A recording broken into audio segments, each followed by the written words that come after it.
I need this summer to get everything out of my system. I need to be wild for a while. But seriously, what was I supposed to do? Sit around and miss out on everything just because he happened to catch feelings for me? My name is Madison. I'm 24, and at the time, I genuinely believed I was doing the right thing by being completely honest with him from the beginning. But let me back up a little. My ex, Derek, and I broke up about 4 months earlier, and honestly, the whole relationship had turned into a complete nightmare. Derek wanted control over practically everything I did, and his jealousy was constant. After finally getting out of that mess, I promised myself I wasn't going to jump straight into another serious relationship. I wanted some time to breathe, enjoy being single, and just have fun without answering to anybody. Around that same time, Ethan had also broken up with his girlfriend. Ethan and I had been part of the same friend group for years, but we'd never really spent much time alone together. Then suddenly, with both of us single and having way more free time than before, that changed.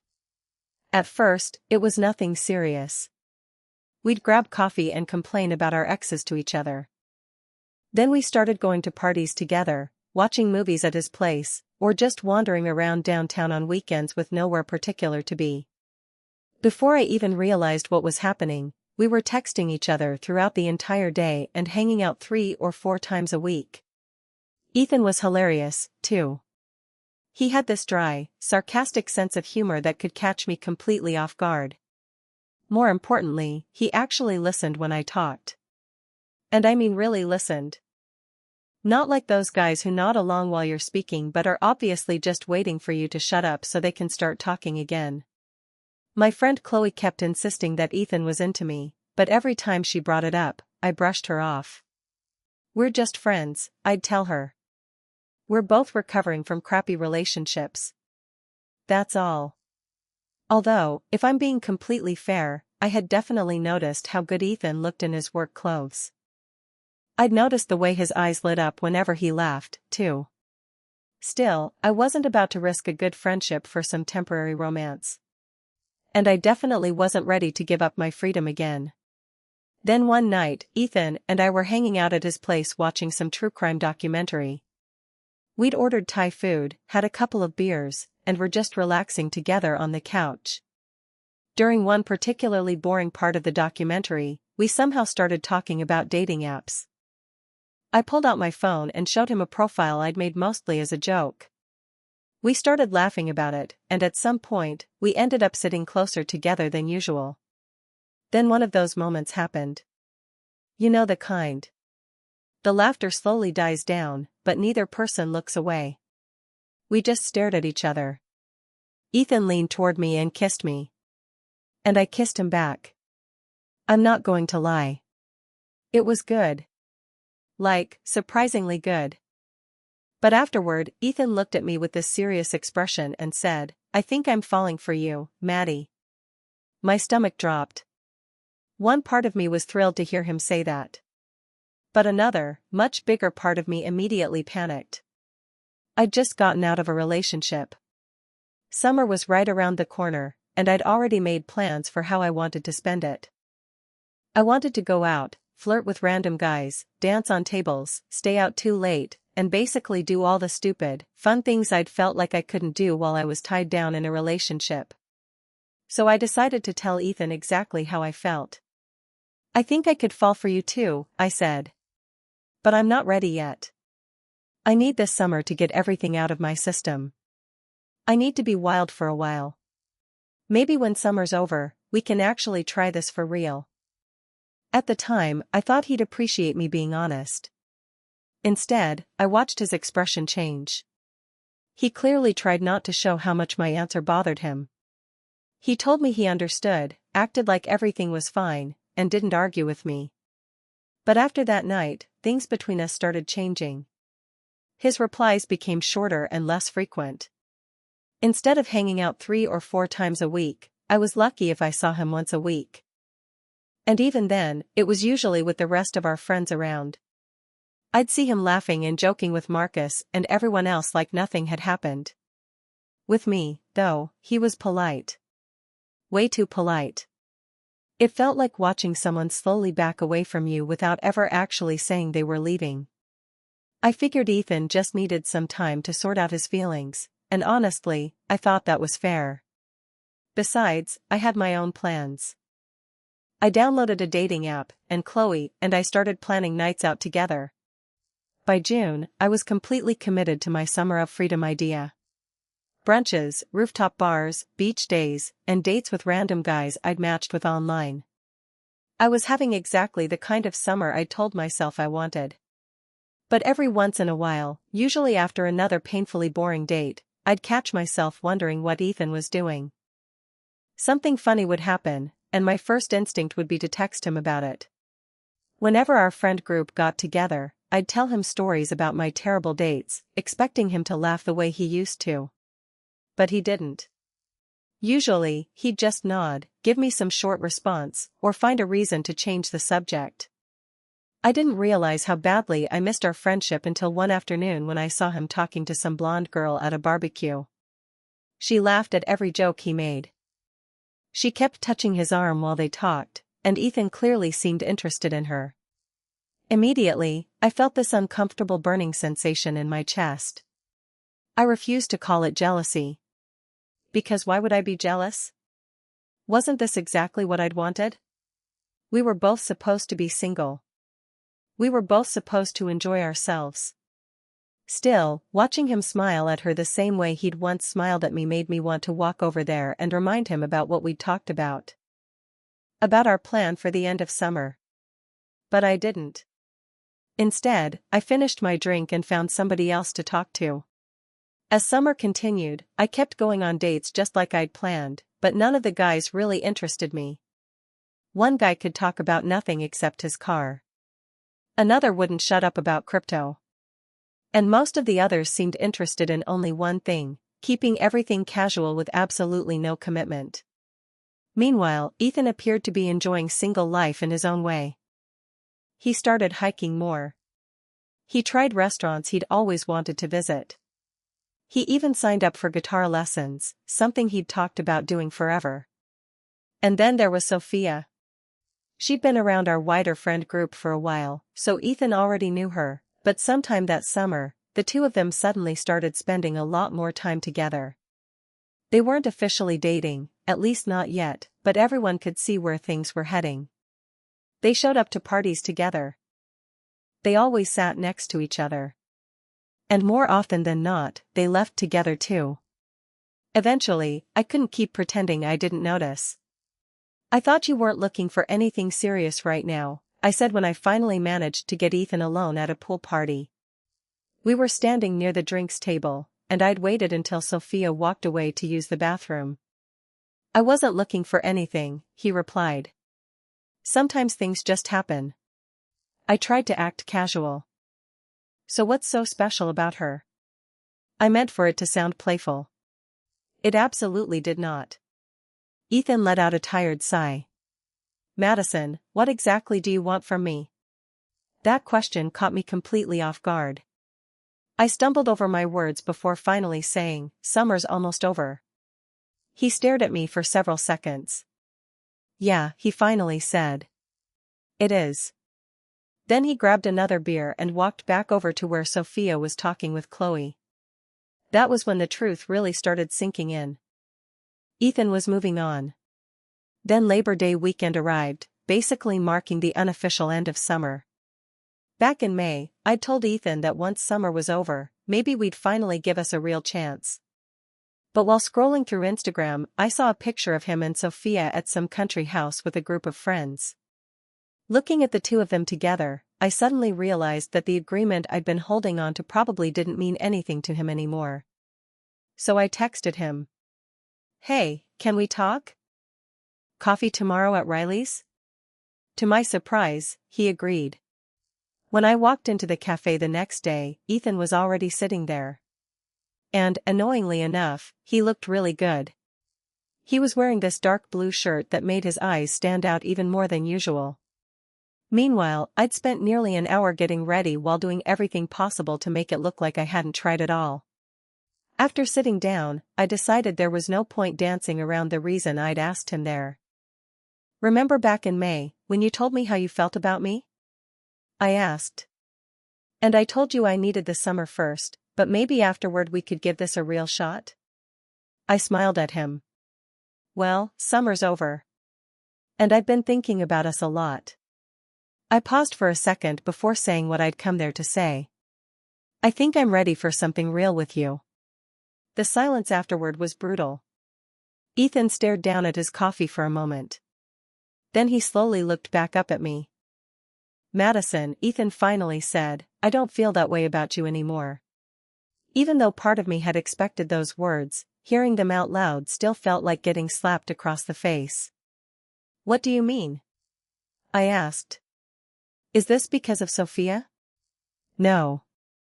This isn't about Sophia. He leaned back in his chair and looked at me. It happened before she ever came along. When you told me you wanted to wait until your summer of freedom was over, something changed for me. I started seeing us differently. But I was just being honest with you. My voice came out louder and shakier than I'd intended, enough that a couple sitting nearby actually turned to look at us. And that's exactly the problem, Ethan said. You expected me to sit around while you dated other guys, and then come running back the second you decided you were ready. I don't want to start a relationship that way. That's not fair. I never asked you to wait for me. You didn't have to. You just assumed I would. He sighed and rubbed his forehead. Look, I still value our friendship. I really do. But romantically, I've already moved on. And yeah, I'm seeing Sophia now. My throat tightened. So that's it? I lost my chance with you because I wanted a few months to be free? You didn't lose your chance, Madison. You made a choice. Ethan glanced at the time. I need to go. I've got plans. Then he stood up and left me sitting there with a cup of cold coffee and a seriously bruised ego. I couldn't believe what had just happened. Somewhere in my head, I'd convinced myself that I was the one who got to decide when our moment would happen. I couldn't understand how Ethan had dared to move on before I was ready for him. For the next couple of weeks, I tried practically everything I could think of to get his attention again. I'd text him random things that reminded me of him. I'd conveniently show up at places where I knew there was a good chance he'd be. One night, I even drunk called him, which I'm definitely not proud of. No matter what I tried, Ethan stayed the same. He was polite, but distant. He made it painfully clear that friendship was the only thing he was willing to offer me. Then I came up with what seemed, at the time, like a brilliant idea. Our friend Natalie was having a birthday party, and I knew Ethan would be there. So I invited Tyler, this ridiculously attractive trainer from my gym, thinking he'd be the perfect guy to make Ethan jealous. At the party, I made sure to laugh extra hard at Tyler's jokes. I stayed close to him and tried my best to keep us somewhere Ethan could see. The problem was, Ethan didn't seem jealous at all. If anything, he looked completely unbothered. Most of the night, his attention was on Sophia or the other people around him. The next morning, hungover and already in a terrible mood, I did something else I'm not proud of. I started scrolling through my camera roll until I found an old picture of Ethan and me from the previous summer. Without thinking it through, I posted it. Missing the simpler days with this guy. And, of course, I tagged him. About an hour later, Ethan texted me. Please delete that. Why? I replied, pretending I had absolutely no idea what the problem was. It's just an old picture. You know exactly why, Madison. Sophia saw it, and now I have to explain it to her. I eventually deleted the post, but I couldn't deny the little rush of satisfaction I felt knowing I'd caused some tension between them. A terrible thought crossed my mind. Maybe if they started having problems, Ethan would remember what the two of us could have had. That tiny sense of victory didn't last long. The following weekend, I opened Instagram and saw something that made my stomach drop. Ethan and Sophia were at her sister's wedding. And they weren't just there casually as two people who happened to be dating. They were in picture after picture together, looking completely in love. One photo hit me harder than the others. They were slow dancing. Ethan had his hands around Sophia's waist, and her head was resting against his shoulder. They looked like they belonged together. I immediately closed the app and tossed my phone onto the couch. This wasn't how any of this was supposed to happen. The plan had seemed so simple in my head. I'd enjoy my summer, get all that freedom out of my system, and then Ethan and I would get together when I was finally ready. So how had everything gone so completely wrong? In a moment of weakness, I texted him again. Can we please talk? Like, really talk this time? I miss you. When we eventually met, Ethan already looked uncomfortable. As soon as I sat down, he folded his arms across his chest. I just don't understand how you could move on that fast, I said. We had something special. Ethan shook his head. We had a friendship that could have become something more. But you wanted to date other people first. Because I wanted to be ready for you, I insisted. I didn't want to jump straight from one relationship into another without getting all that wild energy out of my system. And that was your choice, he said calmly. Just like it's my choice not to sit around waiting as somebody's backup option. You weren't my backup option. Really? Because that's exactly what it felt like from where I was standing. You wanted to keep me available while you went out and explored your other options. His voice had gotten sharper. Do you have any idea what it felt like hearing you basically tell me, your relationship material, but first I want to see what else is out there? That's not what I meant. Then what did you mean? I struggled to find the right words. I needed someone who was sure about me. And I came back to you. Sophia was sure about me from the moment things between us became more than friendship. That shut me up. No games. No waiting period. No telling me maybe someday. She was just genuinely interested. He leaned slightly toward me. That's the difference, Madison. She chose me immediately. She didn't treat me like an option she'd come back to if nothing better showed up. After Ethan left, I stayed there for a while, feeling like the ground had disappeared underneath me. How had I managed to misunderstand everything so badly? In my mind, Ethan had always seemed inevitable. He was the guy who'd fallen for me, so I'd assumed those feelings would still be there whenever I finally decided I was ready. The possibility that his feelings could simply fade had barely crossed my mind. Even worse was realizing that he'd heard what I considered an honest explanation and somehow walked away from it believing I wasn't worth waiting for. I couldn't wrap my head around that. For the next several days, I was a complete mess. I kept checking Ethan and Sophia's social media, studying every picture, comment, and interaction like there was some hidden clue I'd missed. I'd message mutual friends and casually ask questions about the two of them, pretending I was just curious. At one particularly low point, I even drove past Ethan's house just to see whether Sophia's car was there. It was. You seriously need to stop this. Chloe said it firmly when I showed up at her place around midnight one night, half drunk on wine and rambling nonstop about Ethan. You're starting to act crazy. I just don't understand what he sees in her, I said, probably for the 100th time. She's so boring. She's not boring. She's reliable, she's kind, and she doesn't play games with him. Chloe reached over and took the wineglass out of my hand. Madison, I'm your friend, so I'm going to tell you something you probably don't want to hear. You had a chance with Ethan, and you let it go. And the way you're acting now is making everybody uncomfortable. Everybody? Who exactly is everybody? She sighed. The group chat has basically been talking about nothing else. Marcus said you cornered him asking for details about Ethan and Sophia. Natalie told me you asked her not to invite Sophia to her party. This is getting out of control. I grabbed my purse and stood up. If you're all so concerned about Ethan, maybe you should just go be his best friends instead of sitting here judging me. Halloween was coming up, and Marcus was throwing his annual costume party. By then, I'd convinced myself this was my final chance to remind Ethan exactly what he was missing. I spent way too much money on a sexy dark angel costume with black wings and a tight-fitting dress. On the night of the party, I intentionally showed up late. The apartment was already packed by the time I walked in, and the music was loud enough to shake the walls. I spotted Ethan almost immediately. He was dressed as some character from a video game, standing in the kitchen with Sophia, who was wearing a matching costume. Of course they had matching costumes.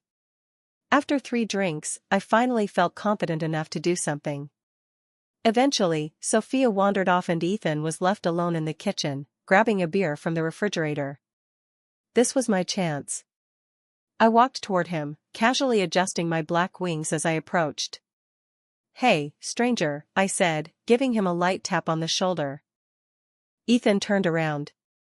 "Oh, hey, Madison. Nice costume." "Thanks. Yours looks pretty good on you too," I teased, gesturing vaguely toward his outfit. "Link. From Zelda," he explained, glancing toward the other side of the room, where Sophia was talking with some of the girls. "And Sophia's Zelda, right?" I took another sip of my drink. "So, how have you been? Feels like we barely talk anymore." "I'm good," he replied carefully. "Actually, I'm doing really well." "That's good." I moved a little closer to him. "Do you remember last Halloween? That party at Brandon's place where we drank that absolutely disgusting tequila?" Ethan nodded, and for just a second, a smile appeared on his face. "Yeah. And you got sick in his bushes. And you held my hair back," I reminded him, placing my hand on his arm. "You always took such good care of me." The smile disappeared from his face. "Madison. I miss that," I continued, with the alcohol giving me more courage than common sense. "I miss us." He didn't say anything. "I made a mistake, Ethan. I should have chosen you from the beginning." He gently removed my hand from his arm. "You're drunk." "I'm being honest." "Isn't that what you wanted from me? Honesty?" I stepped closer. "The truth is, none of those guys compared to you. Not one of them." "Madison, please stop," he said firmly. "This isn't appropriate. I'm with Sophia now." "But do you love her?" The desperation in my voice was obvious now. "Do you actually love her? Because I think maybe I..." "Enough." His voice suddenly became much sharper. "You don't get to tell me this. Especially not now." "Why not?" "They're my feelings." "Because this isn't real," he said. "You only want me this badly now because you can't have me." I stared at him. "That's not love, Madison. You just want something that's no longer available to you." I could feel tears starting to build in my eyes. "That's not true. Isn't it? You had your chance. You chose your wild phase instead of trying to build something real with me. It was your decision. And I regret it." I shouted. My voice came out so loudly that several people nearby turned to look at us. "I made a mistake, okay?" "Yeah," Ethan said, lowering his voice. "You did." For half a second, I thought he was finally admitting that we belonged together. Then he continued. "But your mistake wasn't choosing to have that phase. Your mistake was assuming I'd still be waiting for you when it was over." That's when I noticed Sophia walking toward us. She had a concerned expression on her face, and something inside me just snapped. "She isn't right for you," I said bitterly. "She's boring. She's so proper all the time. You used to be more fun." Ethan's expression hardened immediately. "Don't insult her because you're angry with yourself." "Ethan?" Sophia had reached us now, looking back and forth between the two of us. "Is everything okay?" Before Ethan could answer, I blurted it out. "Did he ever tell you he was in love with me first? That I was his first choice?" The room seemed to go silent around me, even though the music was still blasting. Sophia's face fell. Ethan looked furious. "That's enough," he said. He grabbed Sophia's hand. "We're leaving." "Of course you are," I said with a bitter laugh. "Just walk away." Are you afraid of the truth? Ethan leaned toward me and spoke quietly enough that almost nobody else could hear him. The truth is, I got over you pretty easily. And right now, you're proving that I made the right decision. That hurt more than anything else he'd said. He and Sophia pushed past me and started heading toward the door.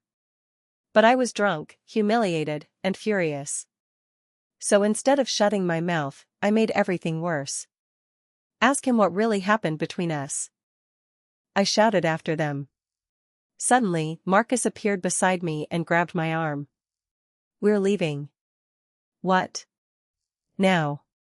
He practically dragged me toward the balcony, away from all the staring faces and whispered conversations. Once we were outside, he turned toward me. What the hell was that? He needed to hear the truth, I said, swaying slightly. No. You needed to make a scene. Marcus threw his hands up in frustration. Do you even understand what you just did?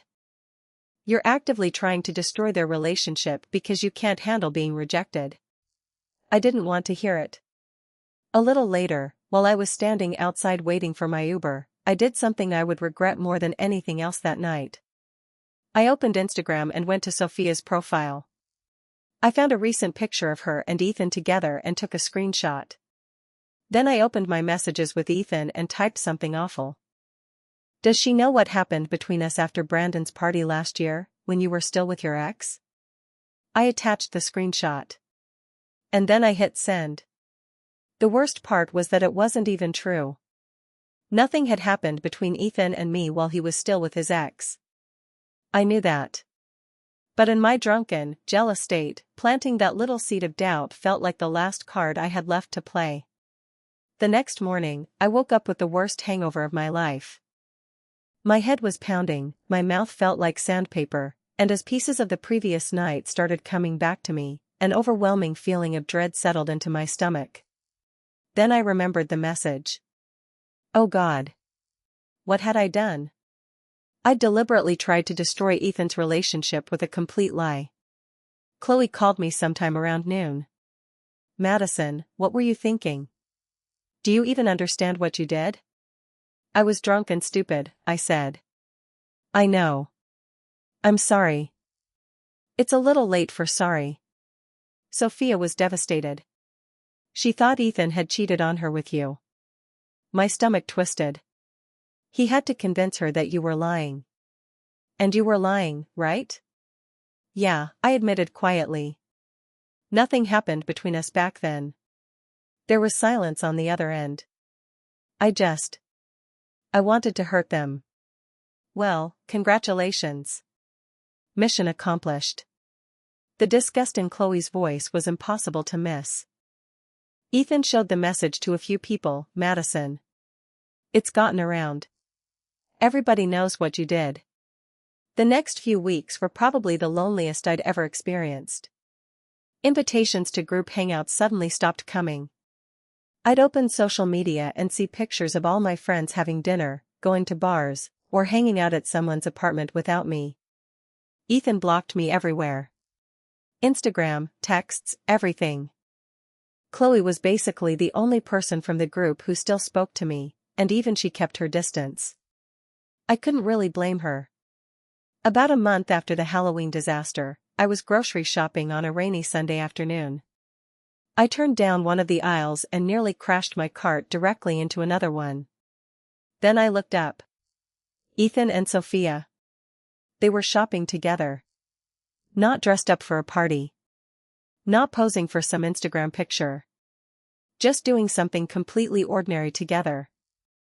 Their cart was filled with groceries that looked like they were planning dinner together. For some reason, that hurt more than the romantic pictures ever had. It looked comfortable. Domestic. Real. The three of us froze. The awkwardness between us was so heavy I could practically feel it. Sophia immediately looked away, clearly uncomfortable being anywhere near me. I swallowed hard. Hi, I said quietly. Ethan looked at me. Hi, Ethan replied in a completely neutral tone. I opened my mouth, but the words just wouldn't come. What was I supposed to say to them in the middle of a grocery store while they were shopping for dinner together? "We should probably get going," Sophia said to Ethan as she started turning their cart around. He nodded, but before following her, he paused for a second. "Take care of yourself, Madison." There was no anger in his voice anymore. Just certainty. Then he walked away with Sophia, leaving me standing alone in the grocery aisle between shelves of cereal and snacks. Several weeks later, I was mindlessly scrolling through Instagram when a picture appeared that made my heart stop. Ethan was down on one knee in front of Sophia. He was proposing to her at her family's lake house. The caption underneath said, "She said yes. Can't wait to spend forever with my best friend and the love of my life." I stared at the picture for what felt like forever. That evening, I called my mom. "Mom, I ruined everything." My voice started shaking almost as soon as she answered. "Oh, honey," she said. "What happened?" And for once, I told the whole story without trying to make myself look better. I told her about Ethan confessing his feelings to me and how I'd turned him down because I wanted my summer of freedom. I told her about all the pointless dates afterward. I told her about watching him move on with Sophia and how my jealousy slowly turned into obsession. And finally, I told her about Halloween. The scene I'd caused. The lies I'd told. The message I'd sent. And how, in the end, my behavior had cost me almost my entire friend group. "I don't even know who I am anymore," I admitted. "I became somebody I don't recognize. And all because I couldn't get what I wanted exactly when I decided I wanted it." My mom was quiet for a moment. "Sometimes you have to lose everything before you can finally see yourself clearly," she said. "The question is, what are you going to do now?" That question stayed with me. The following week, I started therapy. It wasn't easy. Sitting across from a stranger and admitting all the selfish, irrational, embarrassing things I'd done was probably one of the most uncomfortable experiences of my life. But my therapist didn't let me hide behind excuses. Whenever I tried to frame myself as the victim, she gently challenged me. "It seems like you have a difficult time accepting the consequences of your own choices," she told me during one session. "You wanted freedom, but at the same time, you expected Ethan to remain available to you." I sat there silently. "And when he made a different choice," she continued, "you felt entitled to interfere with his happiness." Hearing it said that plainly hurt. Mostly because I knew she was right. About 6 weeks into therapy, I received an invitation to Marcus's wedding. There was a handwritten note inside. "We've been friends too long to throw everything away. If you're getting yourself together, we'd be happy to have you there." It wasn't complete forgiveness. But it was an olive branch. A small one, maybe, but it meant more to me than Marcus probably realized. We met for coffee not long afterward. When I sat down, he studied me carefully. "You seem different," he said. "Different how?" "More grounded." I gave him a small smile. "I'm trying. I've been going to therapy and actually working on myself. What I did was horrible. I can see that now." Marcus nodded. "Ethan and Sophia are going to be at the wedding." I took a slow breath. I figured they would be. "You okay with that?" "I think so. I owe both of them an apology in person. But I promise you, there won't be any drama." By the time Marcus's wedding arrived in April, I finally felt strong enough to be in the same room with Ethan and Sophia without falling apart. At first, I kept my distance. I talked to some people I knew, met members of Marcus's family, and tried to focus on why we were actually there.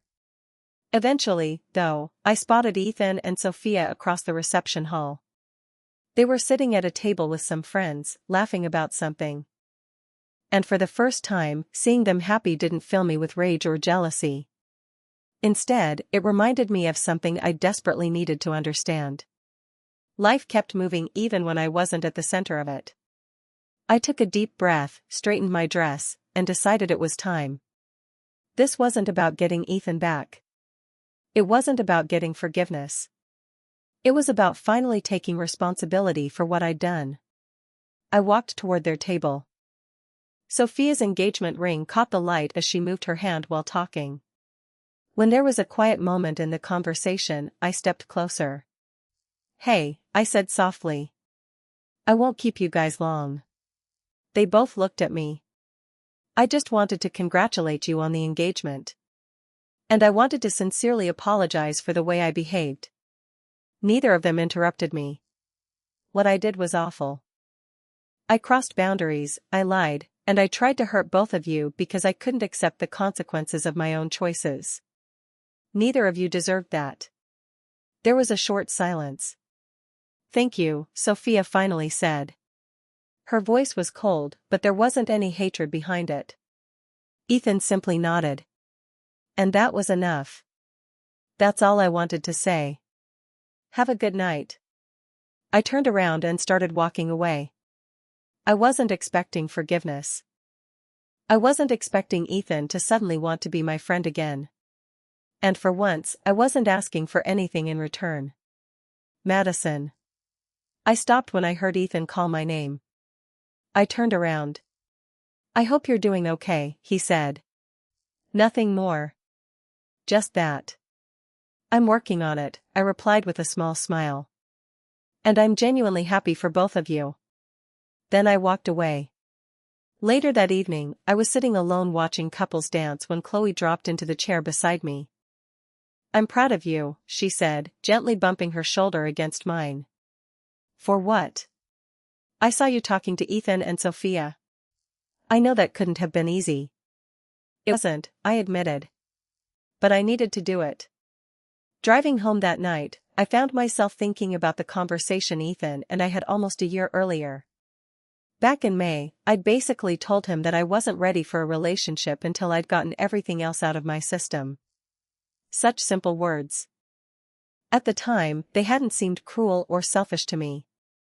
I'd thought I was just being honest. But those words had started a chain of events that eventually forced me to confront parts of myself I'd never wanted to see. I'd been so certain that I knew exactly what I wanted. Even worse, I'd convinced myself that I could control how everything would unfold. I wanted freedom without consequences. I wanted options without commitment.